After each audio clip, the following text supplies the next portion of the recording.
nós vamos discorrer de um assunto longo e necessário. E um assunto que vem completar o outro.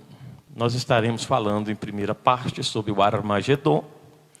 Se não der tempo, né, pastor Jairo? A gente fica devendo a outra parte. E a gente tem a alegria de estar ministrando. Eu falo assim porque há tópicos que precisa de um aprendizado, de uma aplicação, né, muito maior. Porque a bem da verdade, a Bíblia Sagrada, para você entender, você precisa entender a pessoa de Jesus, o ministério de Jesus, e também as profecias, os sinais da volta de Jesus e os sinais do fim dos tempos, porque senão você não vai entender a escatologia bíblica. E a bem da verdade, a igreja precisa deste conhecimento. Sem este conhecimento, irmão, você não vai ter noção do perigo que você está enfrentando. O perigo de ser lançado no abismo, o perigo de você ficar sem as recompensas que Deus preparou para o seu povo, e através de Jesus Cristo nós seremos recompensados aqui na terra. A leitura bíblica está registrada em Apocalipse capítulo 16, verso 12 ao verso 16. Mas eu quero fazer uma diferença aqui agora, uma diferenciação. Porque se você olhar para o objetivo da lição, que é muito claro, que é compreender a revelação bíblica acerca da batalha do Armagedon, né? Compreender a revelação bíblica acerca da batalha do Armagedon. Irmãos, outro objetivo da lição é verificar as etapas dessa batalha escatológica e as suas consequências. Nós vamos aprender sobre isso nesta manhã. Terceiro tópico, conhecer as principais características da conversão de Israel por ocasião desta batalha escatológica.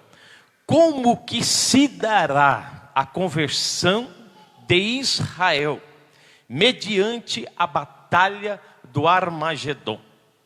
A bem da verdade, Jesus foi rejeitado pela nação de Israel. Mas chegará um momento em que Jesus será reconhecido e aceito como Rei dos Reis e Senhor dos Senhores. Exemplo disso, quando Jesus veio, Jesus falava do seu reino. Jesus falava acerca do seu reinado, mas eles não entendiam. Mas no reino milenial, Jesus dá a entender que ele realmente é Rei de Reis e Senhor de Senhores. E o seu reino será estabelecido em toda a terra. Irmão, o anticristo, ele quer estender o seu reinado em toda a terra. Mas o verdadeiro reinado, Jesus vai mostrar para todo o seu povo. Irmãos, os nomes relacionados ao Armagedon, esse aqui eu posso dizer para vocês, que é a espinha dorsal, tá, de todo esse evento que nós vamos discorrer nesta manhã. Nós iremos falar sobre o lagar, o lugar do julgamento divino, seara pronta para a colheita, vale da decisão, o lagar da ira de Deus, o lugar da ceia do grande Deus. Se eu perguntar para a igreja, irmãos, o que é o lagar? E o que a Bíblia nos mostra acerca desse lagar nos tempos do Armagedon? Você saberia me responder? No princípio o lagar era, hoje o lagar será, né? Lugar do julgamento divino. Aonde se dará o lugar do julgamento divino, segundo a escatologia bíblica concernente ao Armagedon? Seara pronta para a colheita. Que seara seria esta? Aonde o Senhor está nos apontando nesta manhã? O que vem a ser vale da decisão. Irmãos, o lagar da ira de Deus. Aonde está o lagar da ira de Deus? Em que fase o Senhor estará falando com a sua igreja acerca desse assunto? O lugar da ceia do grande Deus. Irmãos, eu vou sair um pouco da lição, porque eu vi e vejo a necessidade de aplicar uma lição que seja mais fácil de compreensão, para que, quando os irmãos saírem desse santuário nesta manhã, vocês podem dizer e ministrar esta palavra, porque ela vai ser de fácil assimilação da igreja, de fácil compreensão acerca desse assunto. Por quê? Se você pegar tópicos por tópicos acerca das palavras escatológicas, irmão, você vai ter uma noção praticamente de mais de 50% da Bíblia Sagrada.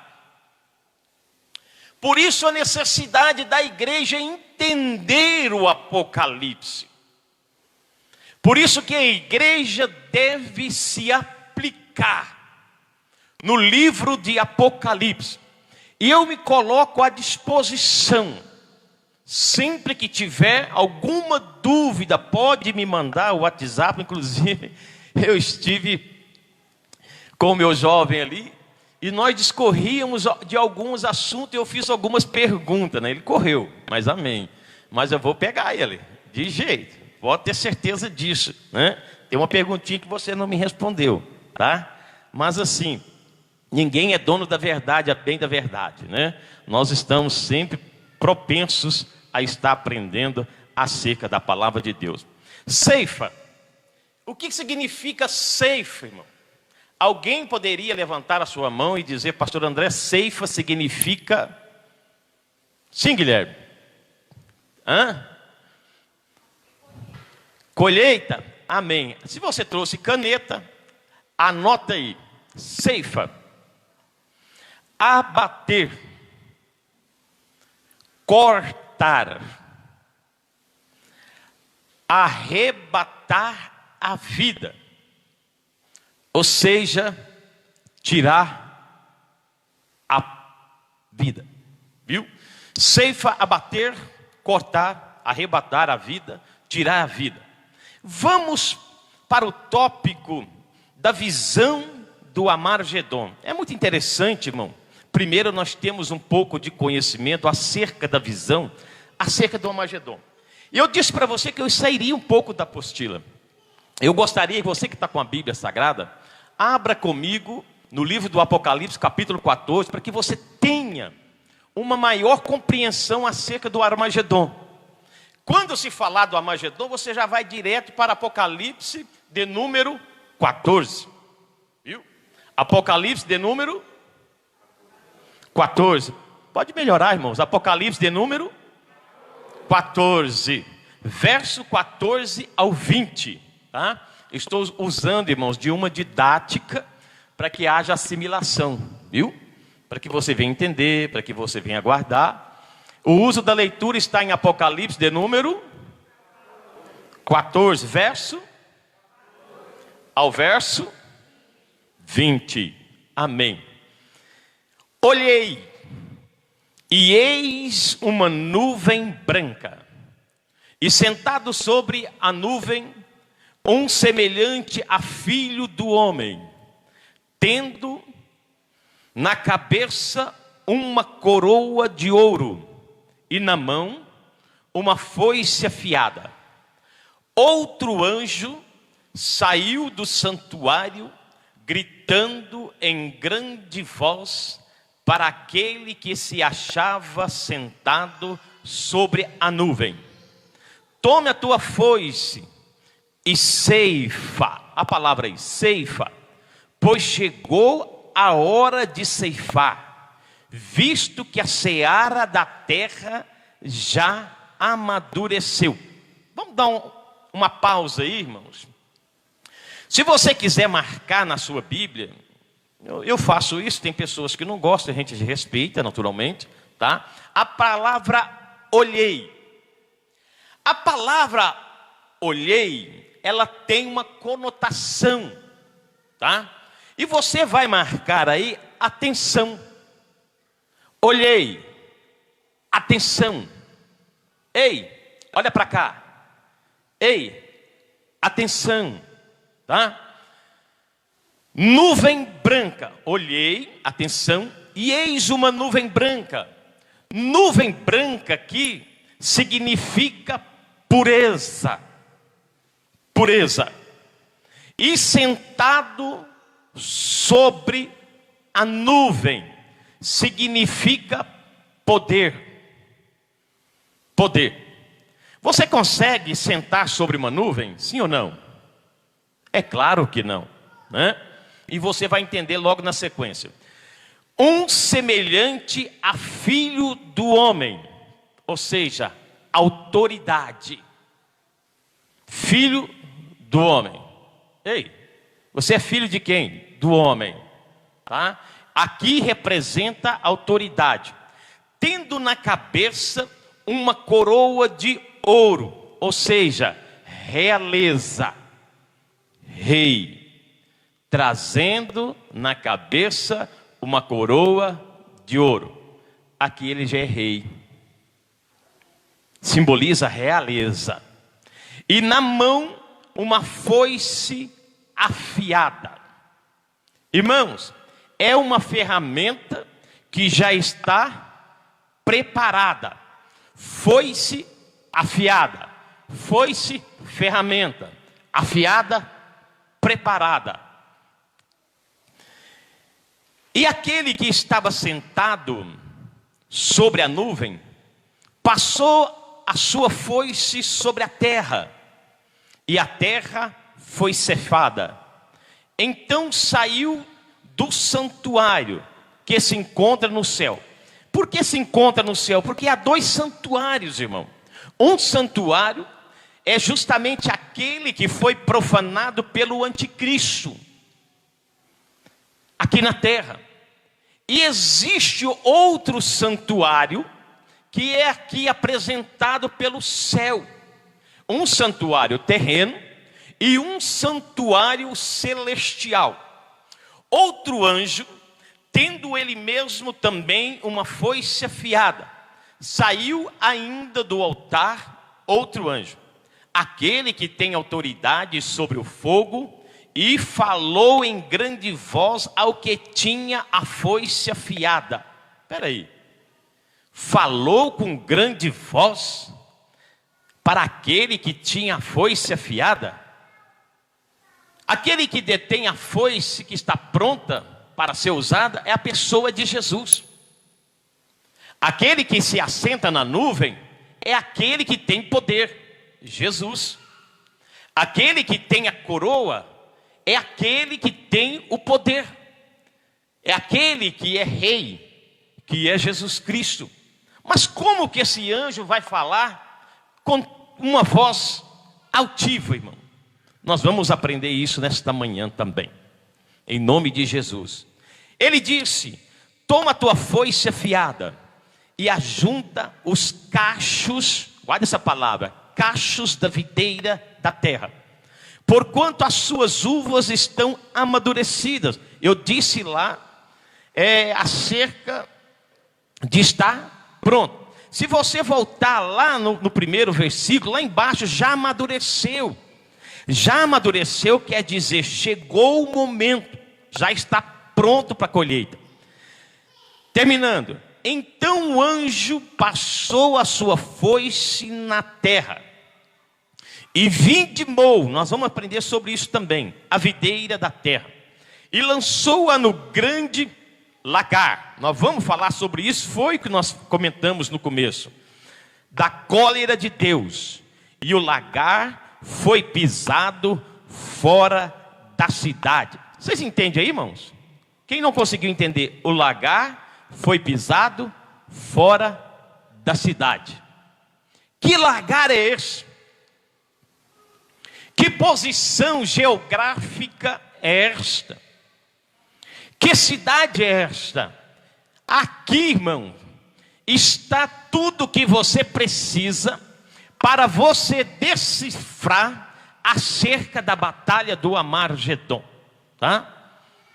E correu sangue do lagar até os freios dos cavalos, numa extensão de 1.600 estádios. Nós vamos aprender sobre isso também, que é concernente a 300 quilômetros, conforme diz Apocalipse 14, 20.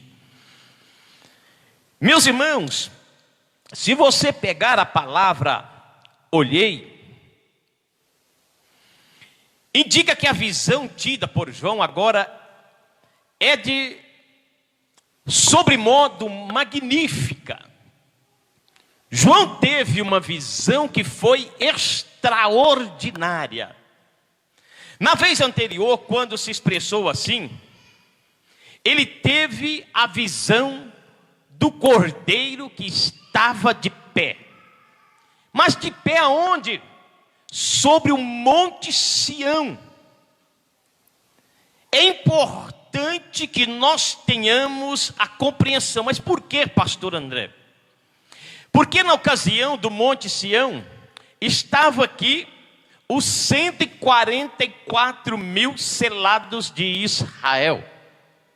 E vocês devem ter aprendido acerca desta questão. Mas aqui ele tem uma visão muito mais ampla, pois vê o cordeiro sentado em uma nuvem branca. O cordeiro assentado em uma nuvem branca, coroado com uma coroa de ouro e uma foice afiada na mão.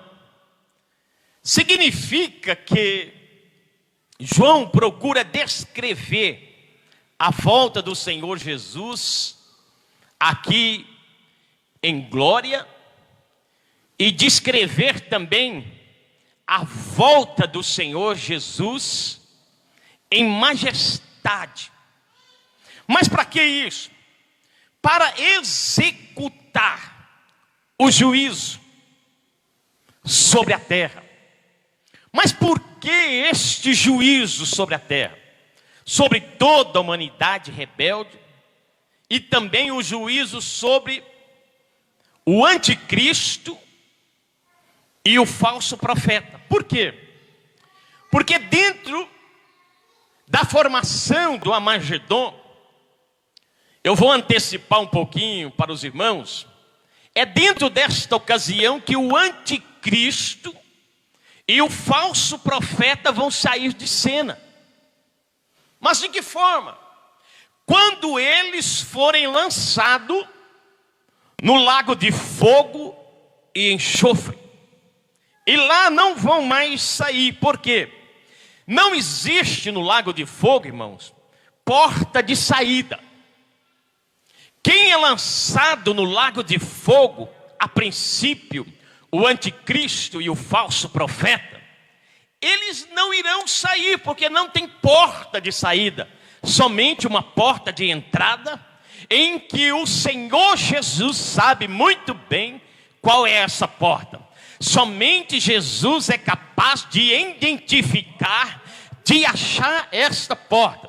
E depois aqueles que irão receber a marca da besta, aqueles que serviram ao pecado, aqueles que não guardaram os preceitos bíblicos, também serão lançados no lago de fogo e enxofre, lá no trono branco, aonde a Bíblia cita que é a segunda morte, ou seja, a morte espiritual, ou seja, a separação completa do homem para com Deus. Você pode dizer amém? Você pode dizer glória a Deus? Você pode dizer glória a Jesus? A Ele todo louvor, toda glória e toda honra. Nós viemos aqui para aprender acerca de Jesus Cristo. E você pode dizer para você mesmo: o lago de fogo não me pertence. Não é para lá que eu vou, porque eu vou morar no céu com o Senhor Jesus.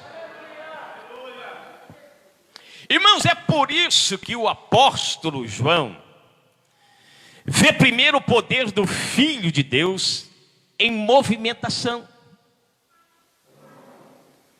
O Filho de Deus está aqui se movimentando. Olhei e eis uma nuvem branca. O Senhor está se preparando para tal acontecimento. Sentado sobre a nuvem, um semelhante a Filho do Homem, conforme descrito no capítulo 14, no verso 14, se você conseguir acompanhar na sua Bíblia. Está com a Bíblia aberta, amém? Então olha para a sua Bíblia aí para você guardar, irmão. Se você ficar só ouvindo, dificilmente você vai conseguir guardar o capítulo, o versículo. Olha aí, Apocalipse 14, 14. No Apocalipse, então, nós encontramos diversas situações em que se descreve o real poder do Senhor Jesus. Quando está assentado sobre o cavalo, Apocalipse capítulo 19, verso 11, quer dizer poder que avança. Quando você olhar, você vai ver Jesus sentado num cavalo, você já vai decifrar: Jesus, poder; cavalo, algo que avança. Algo que avança. Os exércitos do céu, juntamente com o Senhor, virá num cavalo.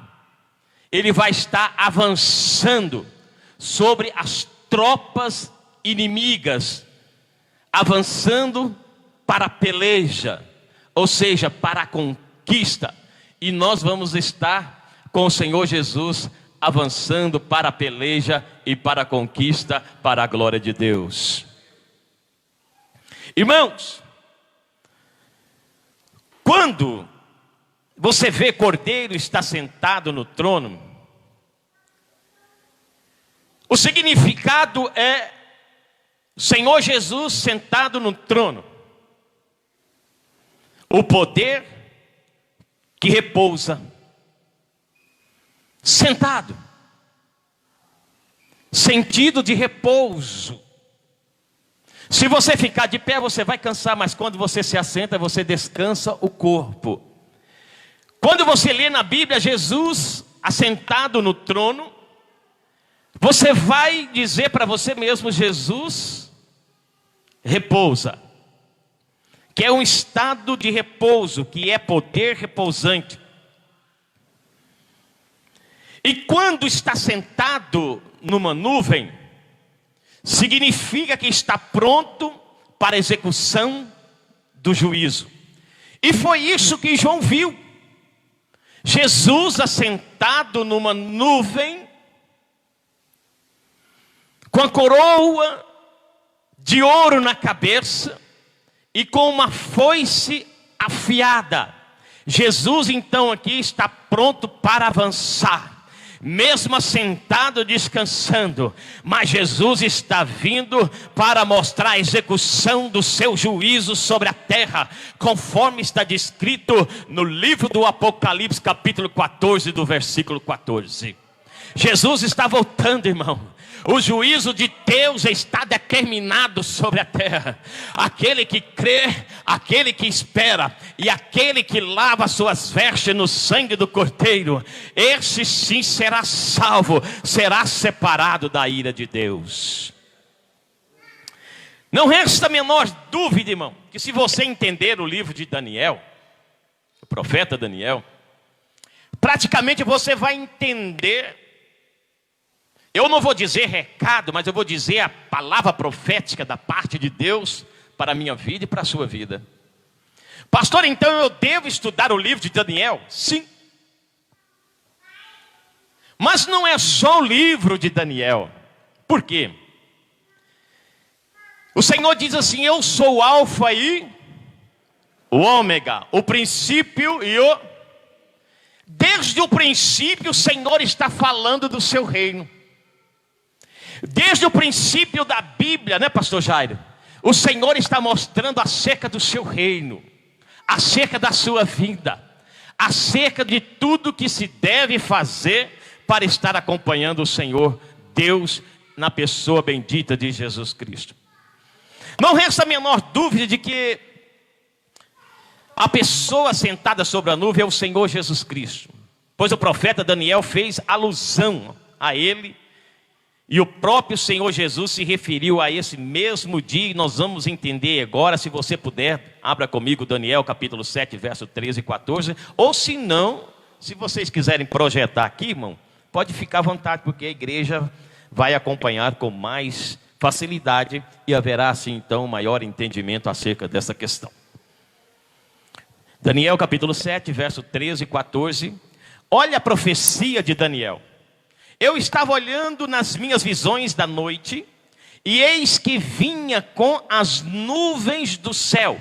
Vinha com as nuvens do céu, um como filho do homem, e dirigiu-se ao ancião de dias, e o fizeram chegar até ele. Foi-lhe dado domínio. Irmão, esse domínio é o mesmo domínio que Deus deu para Adão. É o mesmo domínio. Adão ia dominar sobre os peixes, isso, né, pastor? Sobre os répteis, sobre os animais selváticos. Olha, o Senhor deu domínio para Adão. Mas quando que Adão perdeu esse domínio? Quando pecou, quando foi seduzido por Satanás. Desde o princípio, ele é o sedutor, enganador, trapaceiro. Com a queda de Adão, Satanás então pegou para si a posição de campeão, de domínio. É igual um lutador. Quando ele perde para o seu oponente, ele perde o título se for campeão. Se for dominante do título mundial, ele vai perder o seu título. E Adão perde para Satanás. Inclusive em Jó capítulo 1, a Bíblia vai dizer que Satanás, ele vai até o trono de Deus, quando os filhos de Deus se apresentam a Deus, que é Binei e Elohim. Os filhos de Deus se apresentam a Deus aqui para quê? Para louvar, para bendizer, para adorar, para magnificar e exaltar o nome do Deus Todo-Poderoso.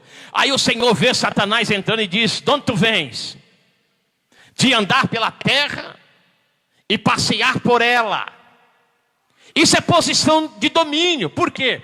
Davi, quando era rei, Davi estava nos seus aposentos, ele estava o quê? Passeando pelo seu jardim, e ele vê o quê? Betseba se banhando. E aconteceu o quê? Satanás o seduziu e ele caiu. Deus, na virada do dia, ele vai aonde? No jardim. O Senhor vai passear pelo jardim e vai contemplar quem? Adão. Todos os dias o prefeito da cidade, quando ele vai, antes de ir para o seu gabinete, ele vai fiscalizar a obra. É papel de rei, é papel de dominante. E Satanás se apresentou a Deus nessa ocasião. Mas João está mostrando aqui o domínio, a glória e o reino dentro desta profecia escatológica. Está aqui mostrando o reino de Deus.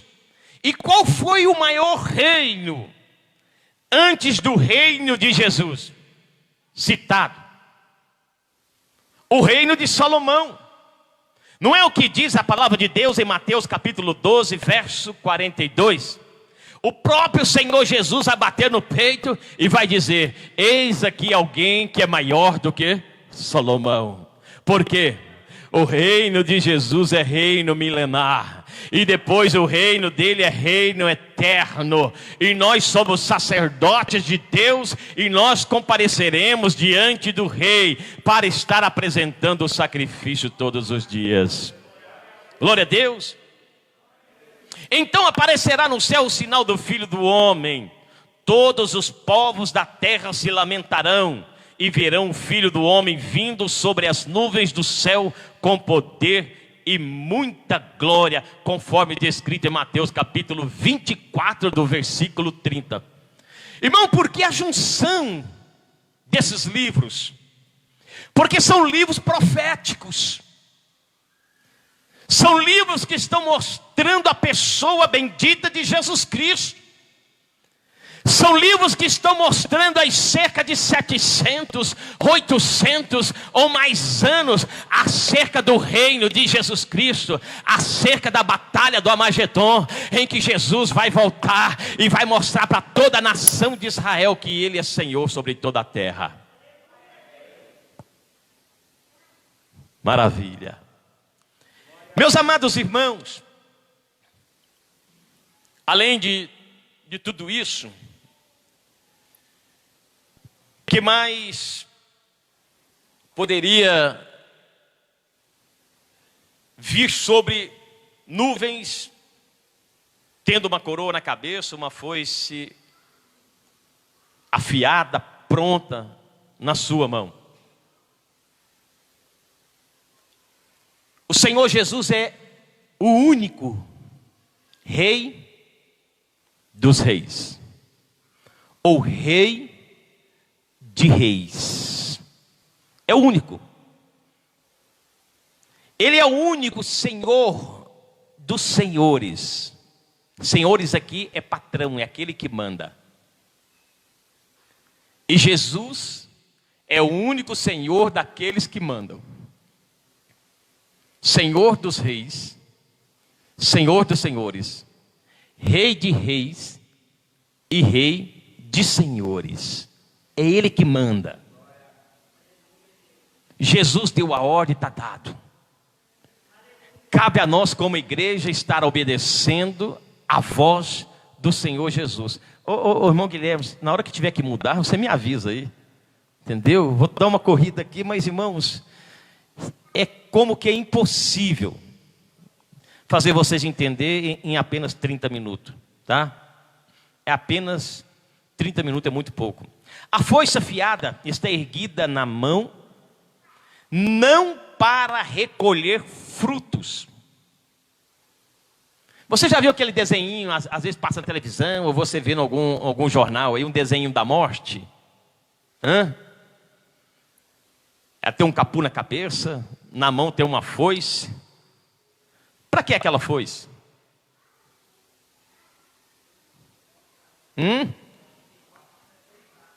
Para ceifar, morte, né? Ali simboliza morte. E aquilo ali não foi assim por engano não, viu irmãos? Não é por engano não.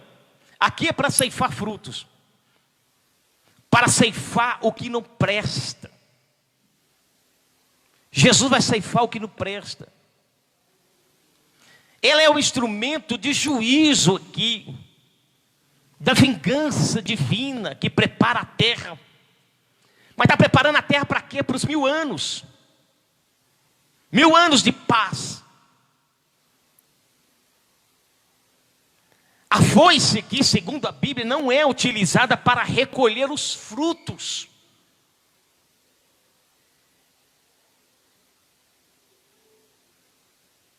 A execução do juízo, meus irmãos, com relação a eles, é motivo desta vinda do Senhor Jesus, que também é chamada de Armagedon, a luta final dos povos, e várias vezes é citada no Apocalipse. É uma batalha necessária, pastor André? Sim. É uma batalha necessária.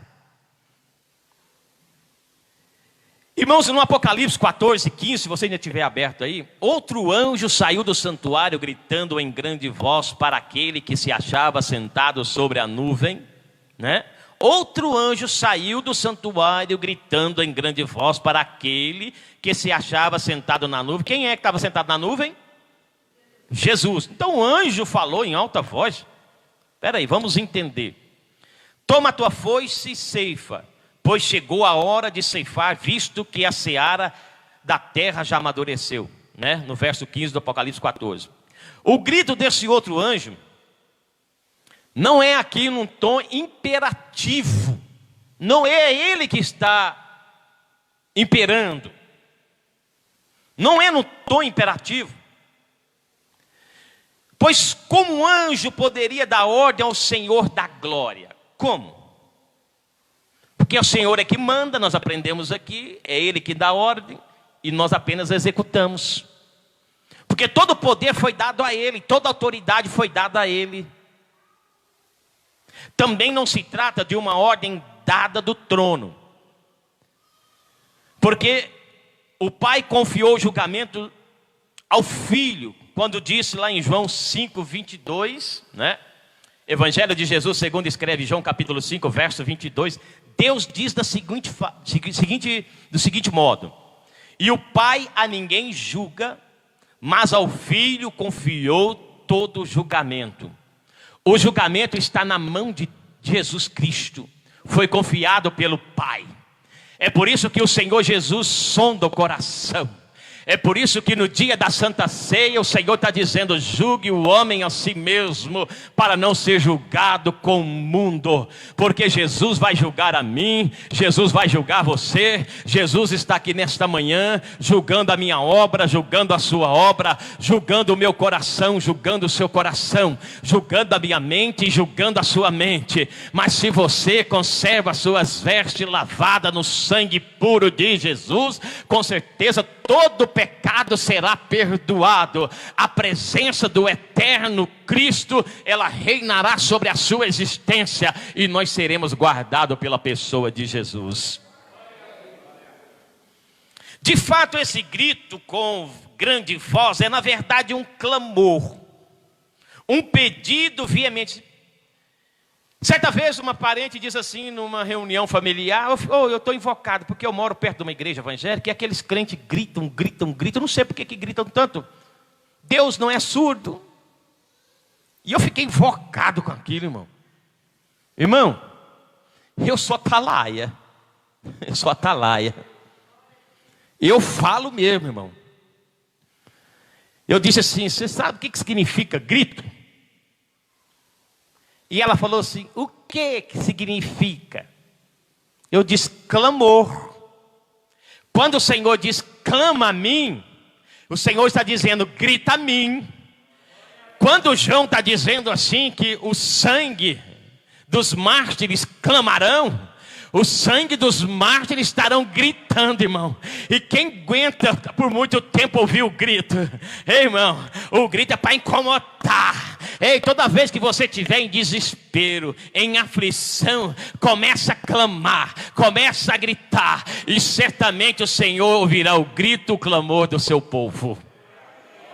Louvado seja Deus. Sim, Senhor. Oh, glória. Exatamente. Vocês ouviram o que o pastor Jair acabou de dizer? Por isso que o cego de Jericó alcançou vitória. Qual foi o grito dele? Jesus, filho de Davi. Você sabe o que ele está querendo dizer acerca desse grito aí, irmão? Jesus, filho de Davi. Você sabe por que ele disse assim? Não? Uma oportunidade essa eu venho ministrar sobre isso. É tremendo, viu, irmão? Isso é maravilhoso demais. Por que ele estava gritando dessa forma? Porque ele estava gritando por causa do medo, irmão.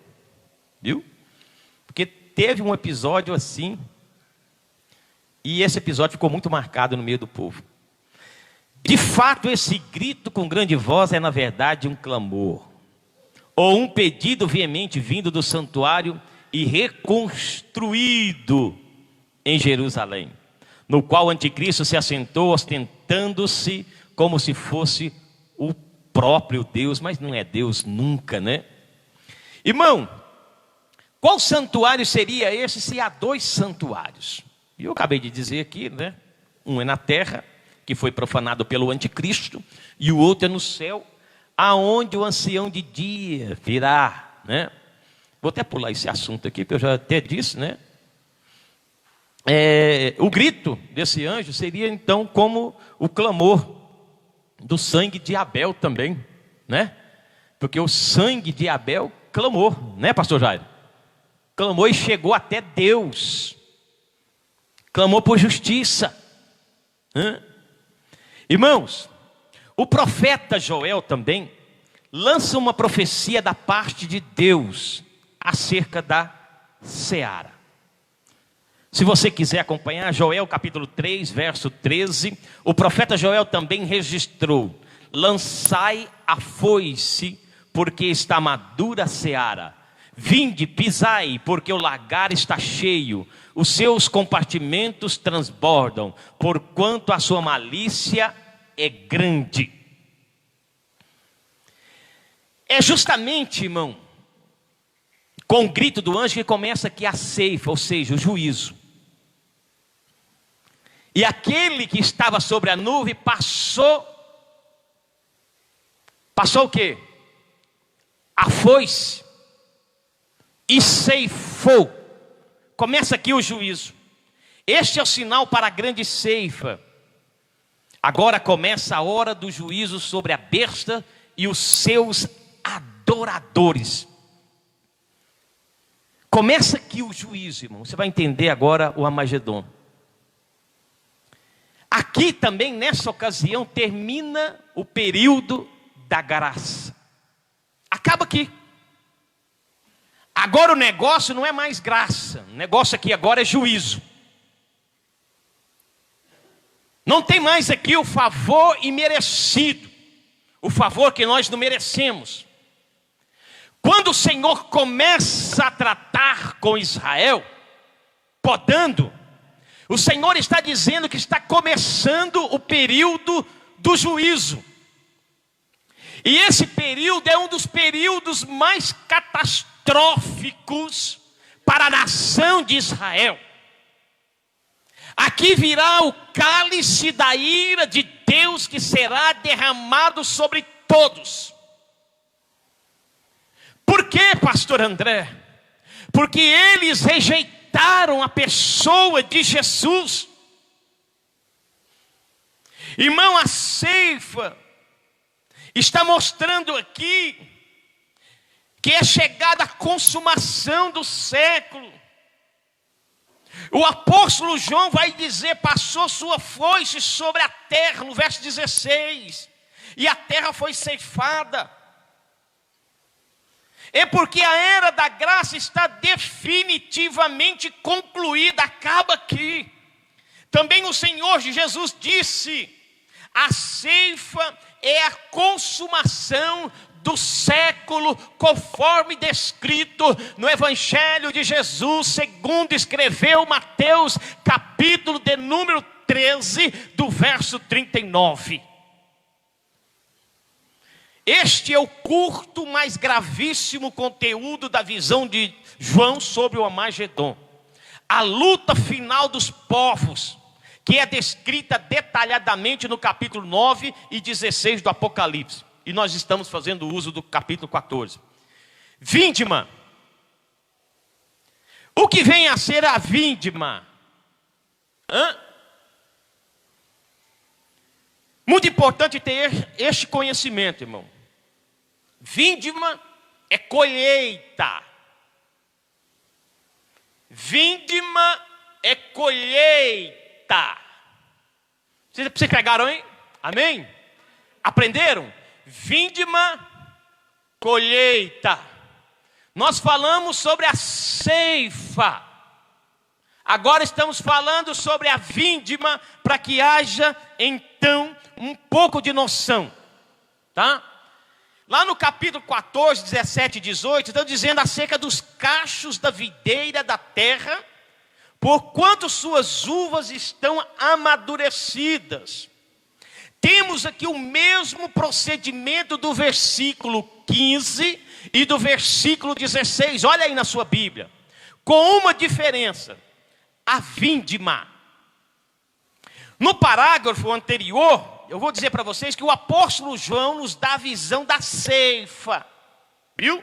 Nós falamos sobre a ceifa, ou seja, da vinda do Senhor Jesus para ceifar as nações, né? Nós falamos sobre isso. Ceifa é a vinda de Jesus que será usada para ceifar as nações, ou seja, da vinda do Senhor Jesus para ceifar todas as nações. Mas aqui a visão é transferida para a vindima. Isto é, vindima é nada mais, nada menos que a vinda do Senhor Jesus para juízo sobre a nação de Israel. A vindima é para a nação de Israel. E nós vamos aprender rapidinho aqui, irmão. O anjo que vem do céu é outro. Não com relação à sua natureza, mas quanto à sua missão. Isso significa que, como já foi falado, o apóstolo João vê a volta do Senhor em diferentes aspectos. Nós falamos sobre ceifa, agora estamos falando sobre a vindima, para que há uma compreensão. Primeiro, João viu chegando com uma foice afiada para ceifar, ou seja, para a ceifa das nações. Agora ele o vê chegando como anjo para realizar a vindima, ou seja, a colheita. Israel é a própria videira da terra. Sim ou não? Vamos ter compreensão aqui? Abra sua Bíblia no Salmo 80, verso 8. Eu gosto de falar, irmão, e eu gosto de mostrar o texto bíblico. Por isso que eu gosto de templo, viu? Para que haja assim uma assimilação dos irmãos. Vocês vão aprender aqui que essa ocasião agora é para a nação de Israel. E o Senhor colocou tudo junto dentro da batalha do Amargedon. Viu? Salmo 80, verso 8. Vai dizer: trouxestes uma videira do Egito. Quem veio do Egito? Israel. Expulsaste as nações e a plantastes. Vamos para Isaías capítulo 5, verso 7. Se estiver projetando aqui, é melhor para os irmãos não ficar abrindo a Bíblia, né? Isaías capítulo 5, verso 7. Porque a vinha do Senhor dos exércitos é a casa de Israel, e os homens de Judá são a planta dileta do Senhor. Olha aí, irmãos. Este desejou que exercessem juízo, e eis aí quebrantamento da lei, justiça, e eis aí o clamor. Irmãos, vamos também para Oséias, capítulo 10, verso 1 e 2. Israel é vide luxuriante que dá o fruto. Olha aí, ela é a vide que dá o fruto. A nação de Israel é a vide que dá o fruto. Quem são os frutos? Todos os judeus. Vocês pegaram aí, irmão? A nação de Israel é a videira, e todos os judeus são os frutos. Agora você vai entender por que o lagar. Viu? Por que o lagar? Viu? Verificamos que segundo o capítulo 14 de João, ele nos mostra a vinda do Senhor Jesus em duas etapas. Isso aqui é interessantíssimo você pegar para você. Em uma nuvem branca, tendo na cabeça a coroa de ouro e na mão a foice afiada. Coroa de ouro identifica a sua autoridade e poder para com a foice afiada na mão e executar o juízo sobre as nações que não se convertem. Segundo, como anjo do Senhor, esta é a sua vinda para Israel. Como quem? Anjo do Senhor, esta é a sua vinda para Israel, que se converterá ao ver seu Messias, o sumo sacerdote. Olha aqui, irmão, a nação vai se converter ao ver o seu Messias e sumo sacerdote. É claro que antes disso Israel será atingido por terrível juízo da parte do anticristo. Somente depois reconhecerá que o Senhor que está voltando é realmente o Cordeiro de Deus, o Senhor Jesus Cristo. Essas experiências e conclusões levarão Israel à conversão. Israel, 20, vamos aprender aqui rapidinho. Então o anjo do Senhor passou a foice, como nós começamos a dizer aqui, né, na terra, e vindimou, né? Irmãos, a nação de Israel, no ano de 1948, precisamente no dia 14 do mês de maio, Israel volta a ser nação independente. Depois de um período muito grande, né? Depois de um grande período de 2000 anos, Israel, então, volta a ser nação independente. Israel, então, vai se render. E Mateus capítulo 24, verso 30 e 31, vai dizer da seguinte forma: então aparecerá no céu o sinal do Filho do Homem, todos os povos da terra se lamentarão e verão o Filho do Homem vindo sobre as nuvens do céu. Olha aí de novo a nuvem, irmão. Com poder e muita glória.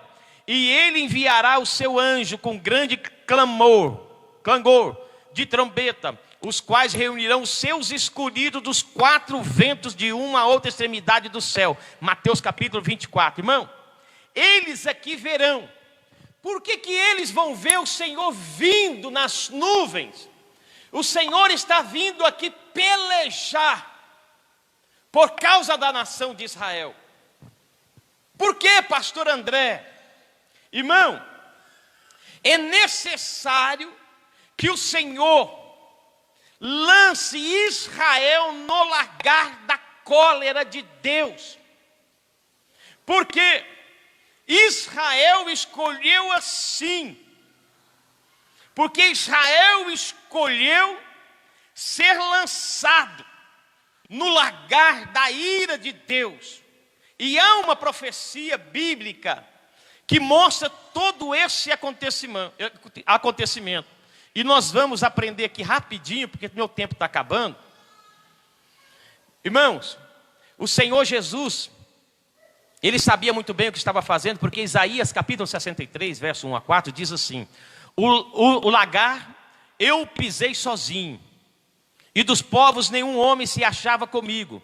Pisei as uvas na minha ira, no meu furor as esmaguei, e o seu sangue me salpicou as vestes e me manchou o traje todo, porque o dia da vingança me estava no coração, e o ano dos meus redimidos é chegado. Está registrado em Isaías. Olha aí essa profecia, irmão.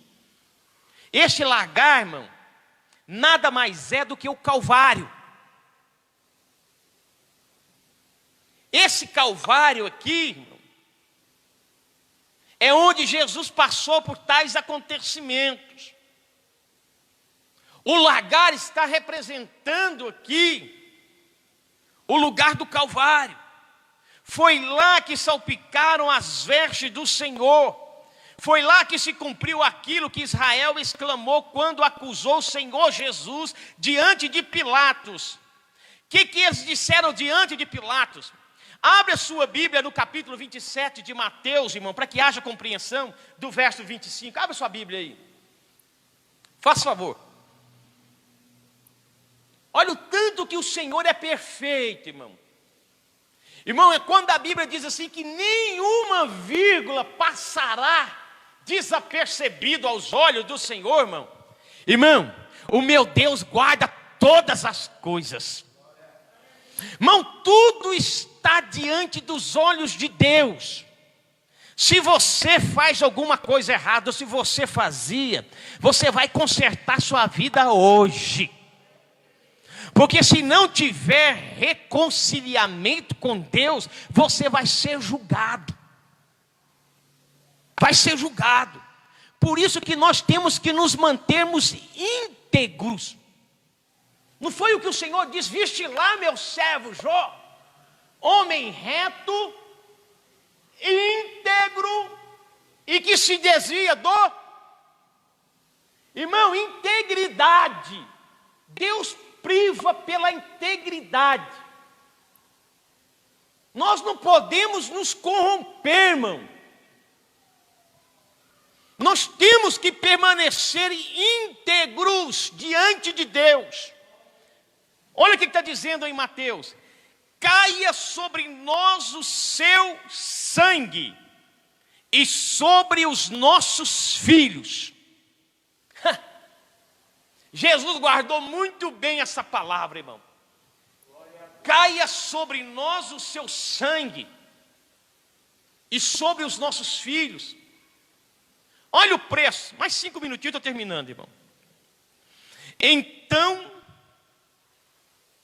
quando Israel for lançado no lagar da cólera de Deus, os judeus entrarão em contato com o homem do Calvário, e todo olho verá, até quantos os transpassaram.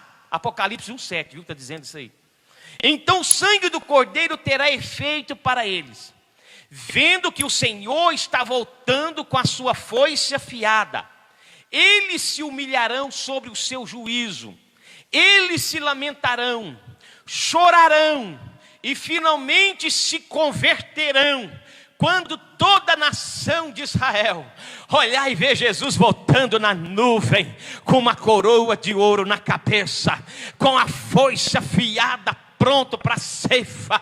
Eles vão se converter, porque naquele momento a nação de Israel vai estar sitiada pelos exércitos da terra, e quando eles olhar e ver que Jesus está vindo com juízo sobre eles, irmão, muitos vão querer se converter, vão querer recuar, aceitando Jesus como rei.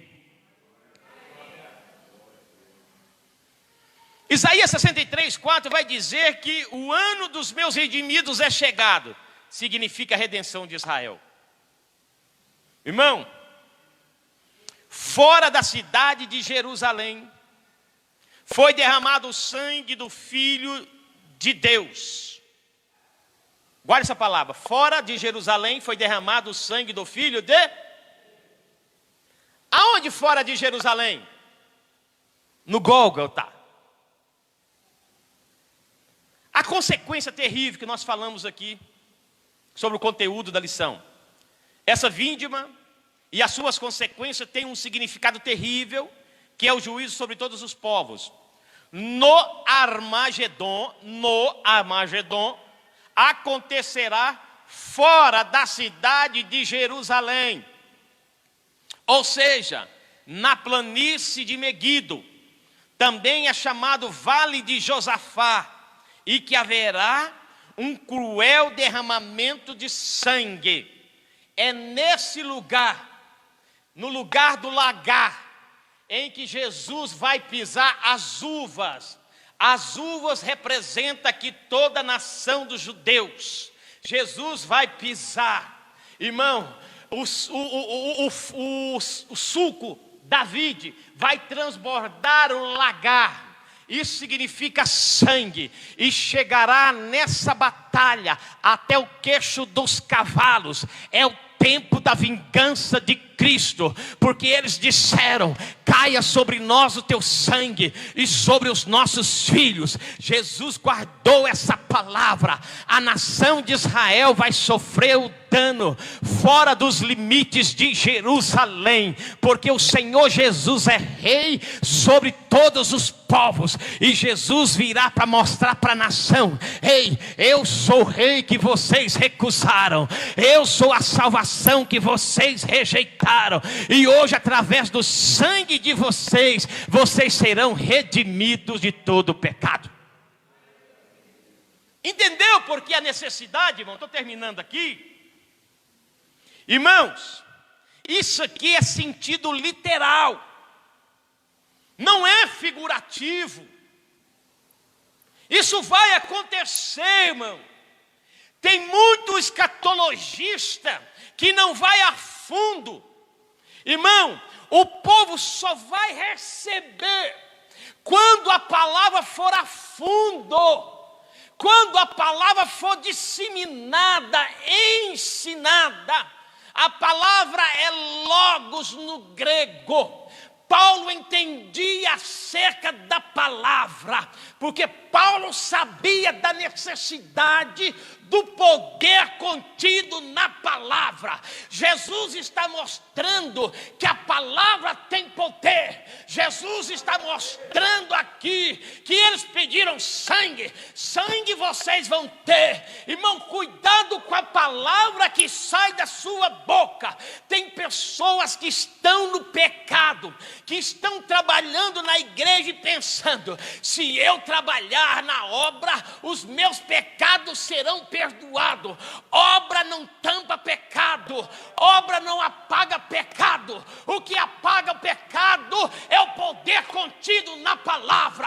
A palavra diz que através do sangue bendito de Jesus, que todos nós seremos redimidos e encontraremos com o Senhor Jesus. Se você pode, levanta a sua mão para o céu, glorifique o nome do Senhor Jesus.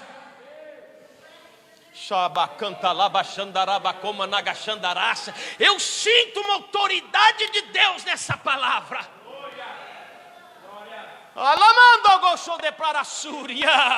Se você pode glorificar a Deus, glorifica aí, irmão. Glorifica o Rei dos Reis e o Senhor dos Senhores nesta manhã. Oh, glória, aleluia.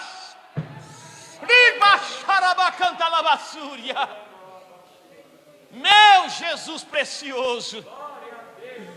Jesus sabe de todas as coisas, irmão. Irmãos, 1.600 estádios corresponde aqui mais do que todo o território atual de Israel. Eu estou conversando com um ateu, irmãos, e precisa ter muita paciência. No fim da conversa, já estava de madrugada, ele disse: pastor, eu apareci aqui criticando o trabalho evangelístico lá do Evelina Nur. Foi domingo à noite. Esses crentes passam perturbando e tal. E eu falei: irmão, não vou aguentar isso aqui não, eu vou responder. Eu não gosto de ser polêmico não, longe de mim. Mas eu vou responder esse camarada aqui. E eu respondi. Aí ele me mandou: olha, vocês, absurdamente, vocês perturbam. Aí eu fui perguntar: perturba por quê? O que significa perturbar? Eu estava dando linha. E ele caiu direitinho, irmão. Eu sou ateu. Eu sou satanista. Jesus, ele acredita no Satã. Eu falei: meu amado, peraí. Você acredita em alguma coisa, não é verdade? Não, eu acredito só em Satanás. Então você acredita em alguma coisa. Se tem o mal, tem também o bem. Não, o bem não existe. Eu decordo, irmão. No final da conversa ele disse: pastor, eu te respeito e quero me tornar o seu amigo. O senhor aceita? Aceito. Vou te enviar agora a solicitação de amizade no seu Facebook. E eu fui lá, aceitei. E voltei para conversar com ele. Falei assim: olha, ninguém nunca parou para conversar comigo. Todos fogem. E o senhor não. Até agora o senhor está conversando comigo, me mostrando que Deus existe. Embora eu não acredite em Deus. E eu disse assim: eu posso te fazer uma última pergunta?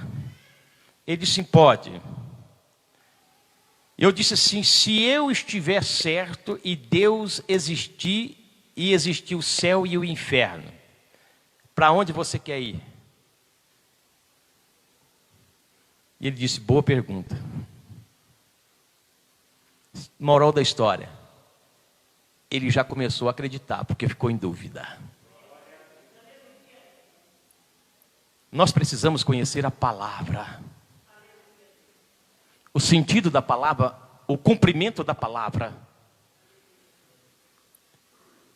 Essa igreja tinha que estar repleta, irmão. Naquele dia, muitos serão lançados no inferno, porque não conhecem a palavra. Jesus disse assim, o meu povo perece por não conhecer as sagradas escrituras. Perecer significa morte. Morte, separação de Deus para com o homem. Separação de Deus para com o homem significa inferno. Inferno significa tormento eterno. Todos os dias eu meto a cara nos livros, irmão. Tem que estudar. Fique de pé. Guilherme, eu vou ficar devendo. Posso ficar devendo? Sabe por quê, irmãos? Eu vou dizer para você, nessa ocasião aqui, que vai acontecer a guerra, para finalizar, que será fora dos territórios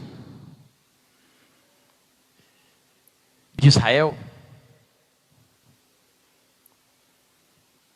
no vale de Josafá, Meguido, aonde uma vez Napoleão reuniu mais de 1 milhão de soldados. É conhecido como Vale da Matança. Os reis, os comandantes gostavam de armar suas barracas, suas tendas militares ali. E o Senhor diz assim que quando o rio Eufrates secar, estava chegando o dia. Se vocês for no YouTube e buscar lá, no Google, o rio Eufrates secou, irmão. Agora os reinos, os exércitos podem atravessar. Não tem um obstáculo mais, não tem a barreira mais. A palavra de Deus, ela é verdadeira, ela se cumpre. E está se cumprindo. E vai se cumprir. Nós estamos nos últimos instantes da igreja na terra. Irmão, e nessa ocasião aqui, para finalizar, quando Israel for cercado, Israel por si só não pode enfrentar esse número de exército. Sabe quem vai vir socorrer? Jesus. Aí a nação de Israel vai ver Jesus, é Ele, é Ele. É Ele, aquele que dizia que é o Rei dos Reis, Senhor dos Senhores. É Ele, e eles vão se converter. E nessa ocasião aqui, o Senhor pega o anticristo e o falso profeta e o lança no lago de fogo. Pega Satanás e o aprisiona para começar o reino milenar. Aqui eu termino. Mas quando tiver uma próxima oportunidade, viu, pastor Jário? Pode me chamar à noite, de dia, à tarde. Vou vir falar sobre o reino milenar, que é muito importante para a igreja. Fecha seus olhos. Senhor, meu Deus e meu Pai, em nome de Jesus Cristo. Meu Deus, eu quero te dar graça por essa oportunidade. De mostrar aqui, meu Deus, acerca da batalha do Armagedon.